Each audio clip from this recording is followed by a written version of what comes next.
তুমি কবি নজরুলের বিদ্রোহী কবিতা উন্নত মমশির,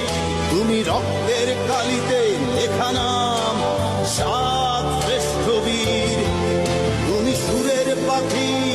আব্বাসে দরদ ভরা সেই গান, তুমি আব্দুল আলিমের সর্বনাশা পদ্মা নদীর টান,